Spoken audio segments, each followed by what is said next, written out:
Hola Internet, el diablo, Satán, el adversario. Ángel caído. La representación del mal en las religiones abrahámicas ha sido parte de muchas obras de ficción, ya sea como el que tienta a los personajes a hacer cosas malas, o el ser que ofrece mejorar sus vidas a través de un contrato a cambio de sus almas, o incluso como antihéroe, representando la libertad de ideas. Estuvo presente desde el origen de los medios audiovisuales. Los primeros espectadores del cine mudo fueron testigos de escenas surrealistas que trajeron a la vida imágenes antes solo posibles en nuestras pesadillas, algo de lo que la animación también tomaría prestado. Una de las apariciones iniciales del diablo en las caricaturas ocurrió en 1929 y provino de Disney, por supuesto. ¡Soy la mascota de una perversa corporación! Su serie Silly Symphonies, que acompañaba temas de música clásica con la técnica de animación característica de la época, personajes moviéndose como si estuvieran hechos de caucho, presentó en su cuarta entrada Hell's Bells, un vistazo al infierno con un Satán tan despiadado que sus súbditos se rebelaron contra él y lo aventaron a las mismas llamas a las que enviaban a los condenados. Menos conocida es su aparición en un corto del conejo Oswald, también co-creado por Walt Disney. En El jarrón misterioso, Oswald encontró en un basurero un baúl de un mago con un jarrón, liberó a un genio atrapado en él y en agradecimiento, este hizo una fiesta. El diablo interrumpió la diversión atacando a sus participantes hasta que Oswald lo devolvió a su lata de jamón endiablado. En estas animaciones incipientes se ven los elementos que inspirarían, casi 90 años después, al videojuego y la serie de Cuphead, en donde el diablo, ávido coleccionista de almas, busca reclamarla del protagonista, ya que la arriesgó y la perdió en un par de ocasiones, pero sus intentos por obtenerla son en vano, ya sea por su ineptitud o la de sus lacayos. Las tres obras comparten una malicia caricaturesca que hizo ver al diablo como peligroso, pero aún teníamos espacio para reír. En el tiempo transcurrido entre esas obras, Satán ha visto acción de muchas maneras, algunas más serias que otras. Después de todo... Estén alerta, niños, el diablo toma muchas formas.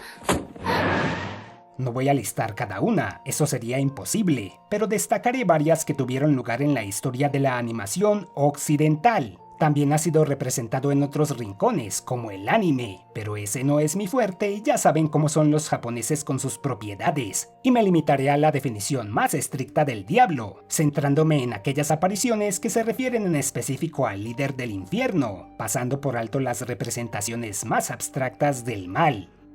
En las animaciones cinematográficas de mitad del siglo XX, llenas de slapstick, los personajes parecían invencibles. Si les ocurría algo fatal, solía ser al cierre de la historia. Pero en un par de ocasiones vimos qué pasaba después de un momento letal, cuando los protagonistas debían enfrentar las consecuencias de sus actos en vida. En el corto Gato Celestial de Tom y Jerry, el gato fallece luego de un accidente y es enviado al cielo, en donde le niegan la entrada, pero le dan la oportunidad de redimirse. Tom tiene una hora para que Jerry le firme un papel perdonándole todo lo que ha hecho, o irá directo al infierno, en donde lo espera el diablo, quien tiene la forma de Spike, el perro que lo atormentaba en ocasiones. Una situación de la que Tom escapó por un pelo e inspiró el videojuego Tom y Jerry Escape Infernal, en el que debía lograr precisamente eso. Silvestre de los Looney Tunes también vivió una situación similar en Satán está esperando. Luego de una caída fatal que lo llevó a visitar el infierno, el diablo, también un perro, lo motivó a condenar cada una de sus 9 vidas al intentar capturar a Piolín. Esto reavivó un trauma de mi niñez. Ver a las almas de Silvestre alineándose al morir era inquietante. Warner reutilizó el concepto en El pastel endiablado. Esta vez fue Sam Bigotes quien falleció, y el demonio hizo un trato con él para que le trajera al escurridizo Bugs Bunny. Sam recibió una nueva oportunidad cada vez que fallecía, hasta que al final se rindió. Luego reciclarían la idea en la película compilatoria Looney Looney Looney Bugs Bunny Movie, con Sam una vez más descendiendo al infierno, y el diablo, con un diseño distinto esta vez, permitiéndole reemplazar su alma condenada por la de alguien más, Bugs Bunny, quien para variar era imposible de derrotar. Todos los personajes de esa época eran rudos hasta que veían el rostro del mal. Volviendo a los traumas infantiles, recuerdo un par de películas que en su tiempo dejaron huella en mi cerebro incipiente. En el segmento final de su filme Fantasía, una extensión de sus Silly Symphonies, Disney presentó a Satán invocando a sus huestes en la noche de Walpurgis, el 30 de abril, haciendo que bailaran para él hasta el amanecer, en donde un coro celestial los enviaba de vuelta al infierno. Para ser un segmento hecho hace 80 años, sigue siendo visualmente impresionante. ¿Y cómo podría olvidar esa escena de Todos los perros van al cielo, en la que Charlie sueña con el destino que le espera al haber robado el reloj que representaba su vida? Una visión infernal que por poco se hace realidad al final de la historia, pero sus buenas acciones lo salvaron de una eternidad en llamas. Película infantil mis polainas, esa y otras de la época tenían momentos perturbadores para mentes impresionables. Y de hecho, su segunda parte tuvo a un demonio en forma de gato que intentó fusionar al infierno con la tierra o algo así. Aunque el personaje apareció más tiempo en pantalla, no me resultó tan impactante como ese breve momento de la primera película.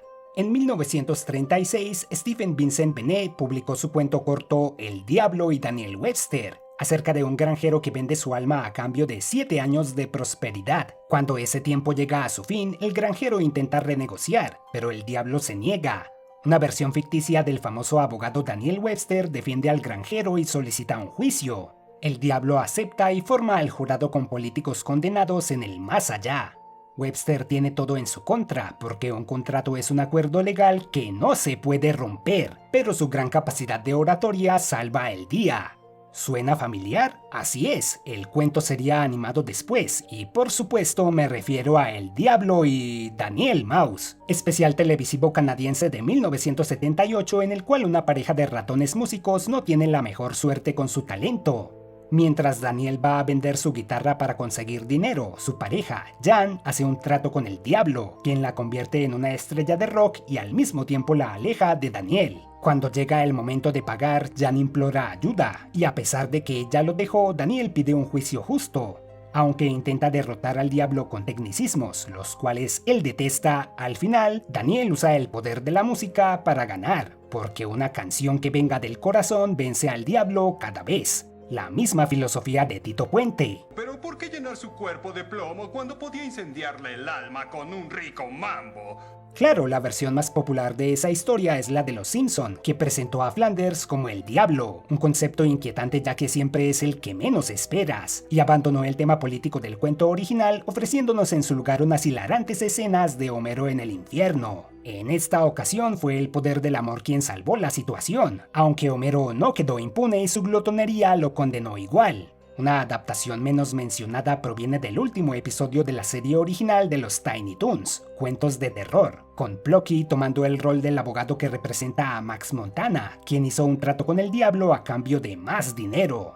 Esta versión se desarrolla igual, con un jurado de los condenados y toda la cosa, pero Plucky resulta un abogado mucho más inepto que Lionel Hutz, y tanto él como su cliente terminan en el infierno. La lección de estas historias es simple. Un trato que nos ofrece éxito inmediato puede ser muy tentador, pero debemos pensar en sus consecuencias a largo plazo. Y también debemos tener cuidado de con quién nos asociamos. No necesita ser una fuerza sobrenatural para arruinarnos esta vida y la otra.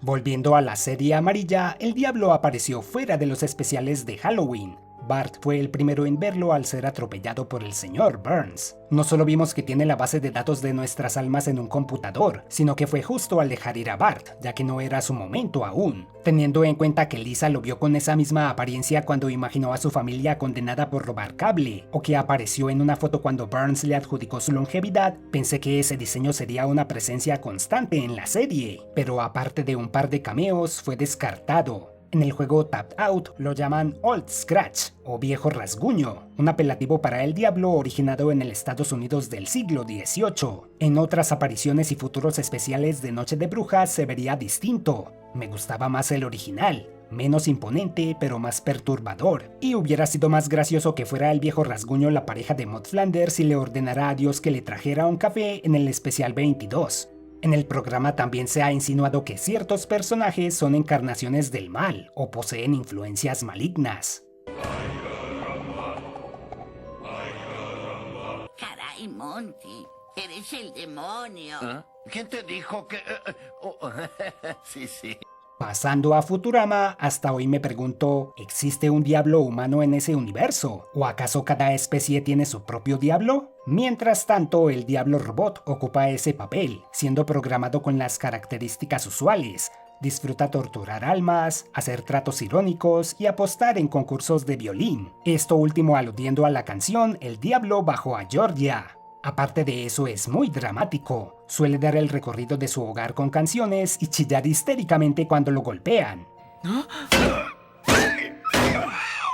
Dado que el infierno robot existe en la Tierra y hay robots en todo el universo, entonces deben viajar a nuestro planeta para cumplir su condena. No sé, me interesa más la lógica del asunto que el personaje en sí. Con respecto a mis otras preguntas, tenemos una respuesta parcial. En uno de los cómics de la serie, el profesor Farnsworth le vende su alma al diablo robot a cambio de ser joven de nuevo, pero con la condición de que no puede volver a ejercer la ciencia, lo cual no le importa mucho. Cuando rompe el trato por error, el profesor resulta ser más listo, ya que no solo firmó con la sangre de su hijo clon Qbert, sino que ya les había prometido su alma a otros 3 demonios, los cuales dan un indicio de la existencia de un infierno humano o de otras especies. Sorprende que padre de familia no haya usado tanto a su diablo. Otros seres como Dios o la muerte han tenido historias o momentos, pero Satán se ha reducido a unas cuantas bromas de corte, como tener un infierno lleno de abogados, atormentar perros con una aspiradora o condenar a Goofy por su rol en los atentados del 11 de septiembre. En su universo, los habitantes de Texas le temen más al Super Diablo, de presencia más intimidante. Monta una motocicleta y lleva un tarro de mermelada con la que motiva a la gente a cometer adulterio. Debe ser tremenda mermelada. A American Dad sí le sacó un poco más de jugo al tema. Jeff adoptó un niño que resultó ser el anticristo, hijo de Satán y un chacal, y Stan se dispuso a eliminarlo para ser aceptado de nuevo en la iglesia, luego de que todos lo vieran dándole una paliza a Roger disfrazado de Jesús. En otra ocasión, cuando Stan se vuelve adicto a tener experiencias cercanas a la muerte, causa que Francine y él fallezcan y desciende al infierno para hacer un trato con Satán. A cambio de volver a la vida le promete su alma. Y el diablo también haría un trato con Francine y Esther. Reviviría a Steve y a Snot luego de que estos tomaran veneno para que sus madres dejaran de pelear, a cambio de que ellas permanecieran juntas en un cuarto por el resto de la eternidad. En esta serie, tanto el padre como el hijo infernales tienen la misma voz chillona. Contrario a sus ancestros, las caricaturas modernas de Warner no le guardaron respeto alguno al príncipe de las tinieblas. Terminando por error en el infierno, los Animaniacs se tropezaron con el diablo, quien no consiguió intimidarlos en lo absoluto, y por el contrario, los hermanos Warner lo trataron como un chiste, e hicieron que el infierno se congelara literalmente. Por otro lado, Pinky y Cerebro invocaron sin querer al maligno cuando Cerebro se quejó de que ya había hecho todo para intentar conseguir su meta de conquistar al mundo, menos vender su alma. Eso llamó la atención de un tal señor Comezón, cuyo diseño, según revelaría el director del episodio, Kirk Timblad, años después de su emisión, fue inspirado en Walt Disney, específicamente esa foto publicitaria suya en la cual su sombra es Mickey Mouse. ¿Lo ven? Lo que dije al principio no fue de gratis. Y su nombre, señor Comezón o señor Itch, es una alusión al ya mencionado viejo rasguño, Walt Scratch. Itch y Scratch. Itchy y Scratchy. Demasiada coincidencia, ¿no? Es Pinky quien firma el contrato para que su amigo pueda conquistar al mundo, y aunque Cerebro lo disfruta al principio, en el fondo es un ratón sentimental, y va a buscar a Pinky, quien enloquece al señor Comezón ya que no parece entender el concepto del infierno y por el contrario disfruta sus castigos. Cerebro compite con él por el alma de Pinky en el deporte más diabólico de todos, gimnasia rítmica. Sobra decir que se salieron con la suya. Algo curioso es que en Animaniacs, al principio de su episodio sobre el diablo, aparece un dictador iraquí sospechosamente familiar cayendo al infierno, y años después, en South Park, Saddam estaría ahí. ¿Acaso estas series existen en el mismo universo? Coincidencia nomás. Satán es una figura muy real en South Park. Su primera aparición es una excepción a las demás, ya que se centra en uno de sus clásicos engaños. Fue el único que apostó a favor de Jesucristo en la pelea que tendría contra él.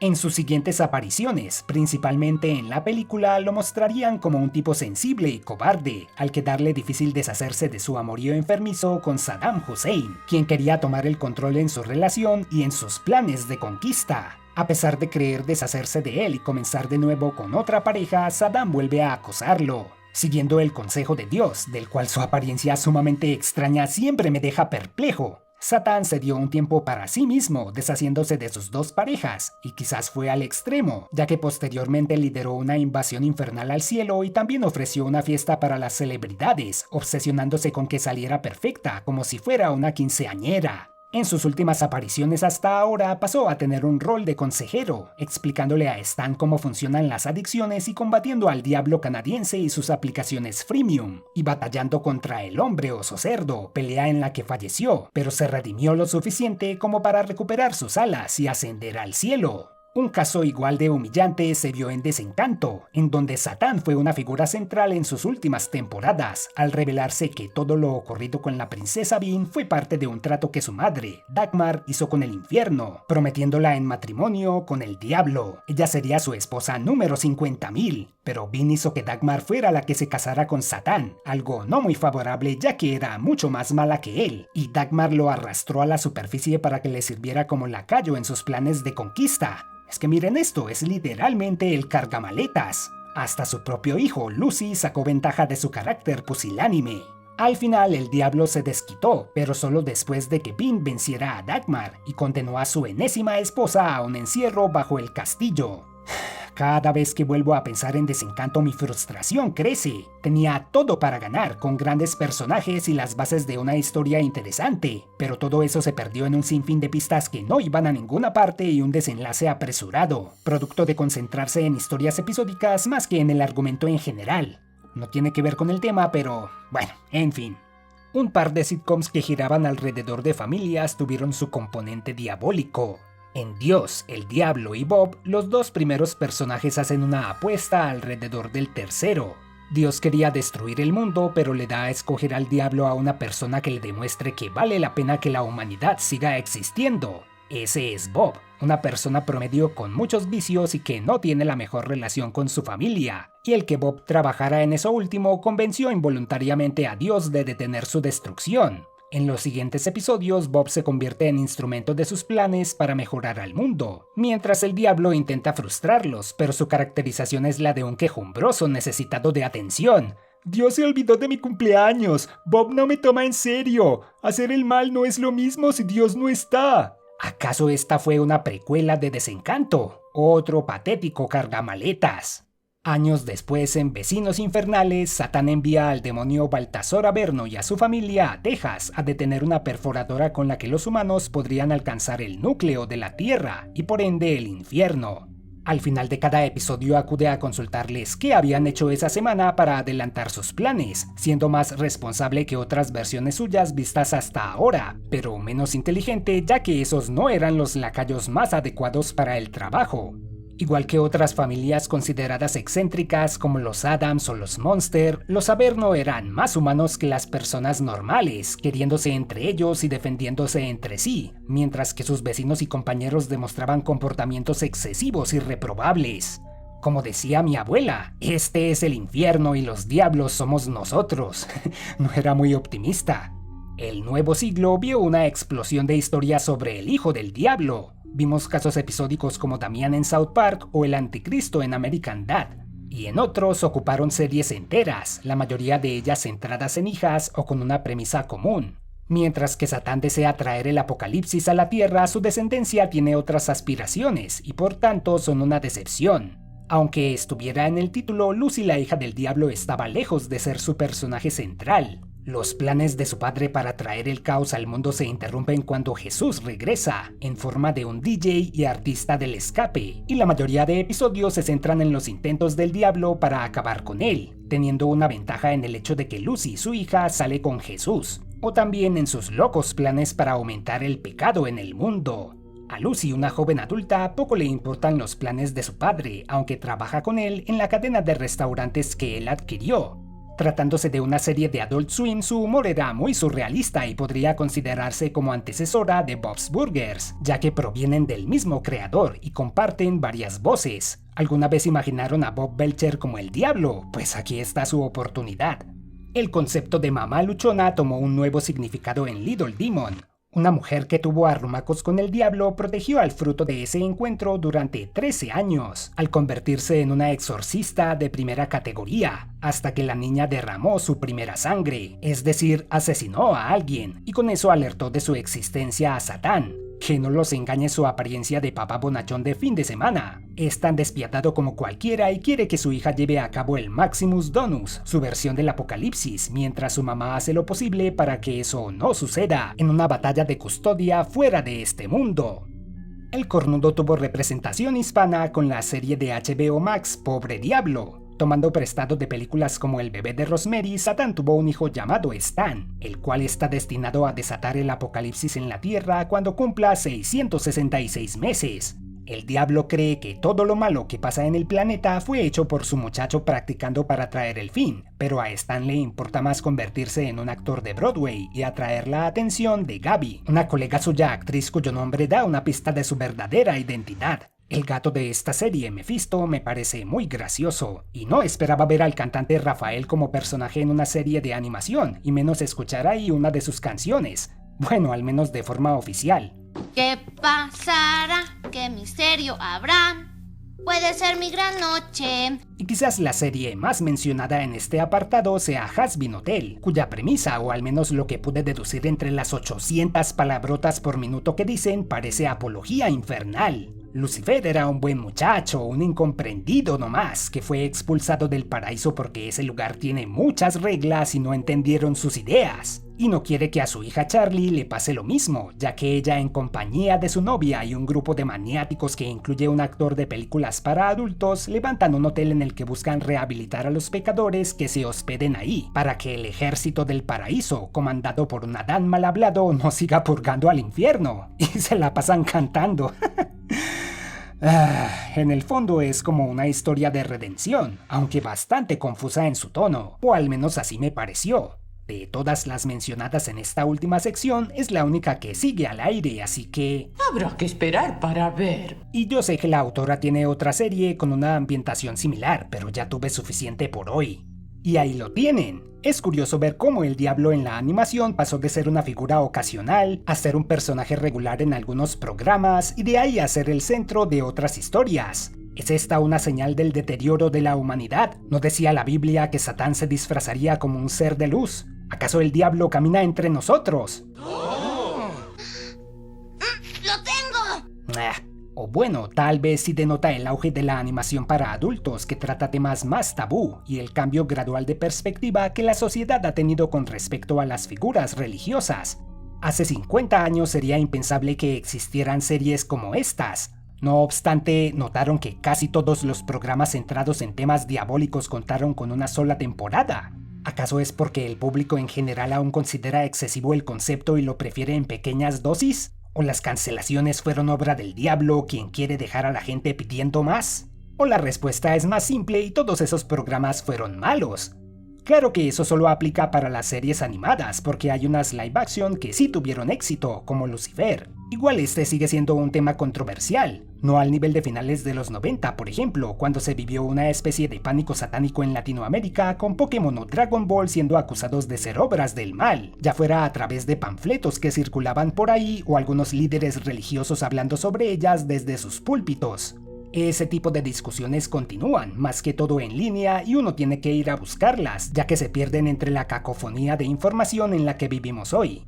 El diablo en las series animadas es un tema que no se discute mucho y quise traerlo a colación en mi video número 616, ya que existe todo un dilema sobre si ese es el número de la bestia en vez del 666, pues quise explorar el tema ahora y no esperar otros 50 videos para hacerlo. Eso sí, creo que después de haber visto todo esto seguido, necesito una confesión, o un exorcismo, o una limpia, qué sé yo. Mientras tanto, les agradezco por ver. No olviden suscribirse, seguirme en Facebook, y si no regreso en unos días, tendrán que ir a rescatarme, queridos miembros. No será fácil, pero todos los videos hasta ahora han sido su entrenamiento. Sigan las pistas. Gracias por su contribución. Y súper gracias por sus súper comentarios. También me alegra ver cómo los fans mantienen vivas las cosas que las productoras desechan por el motivo que sea. No todo es malo en este agujero del demonio que suele ser la internet. Una mención especial para la siguiente tanda de super amigos del mes. Torta Helada, Avapairo, Juan Chávez, Andrés Goitia, Lucas Aguilera, Waffle, Canti, David Cabrera, Francega, Lamparita, Eruxa V, Gastón Miguel, Diana, Olden Grumpy Thrash, Irónico Decadente, Dante Esparda Altair, Loki Striker, Tenox 01, Homeless Specter, Mario Santizo, Leandro Velázquez, Sakura Danavi, Legend 7, Federico Moretti, Santiago Lemuel Miño, Selena Fernández, The Winter Sin Casa y BNTC La Cebolla.